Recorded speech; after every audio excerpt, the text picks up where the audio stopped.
না হয়েছে আজকে রান্না হয়েছে কচু আলু বেগুন বটবটি দিয়ে ঝোল, মূলো শাক আর পুরকো শাক মিক্সড করে ভাজা আর ডিম ভাজা।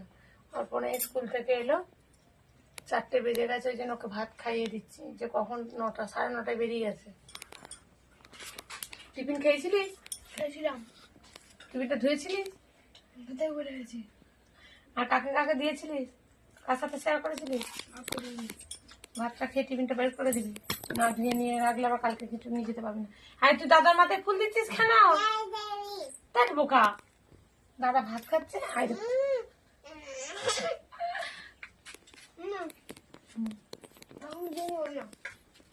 এখন ডিম দেবো না, ডিমটা শেষে খাবি। কেমন ডিম পাগল দেখছো? ভাত তরকারি শেষে, ভাত খাওয়া হয়ে গেলে শেষে ডিম ভাজা খাবে বলবে, অনুষ্কা পুজো করছে দেখো। বলছে এখন ডিম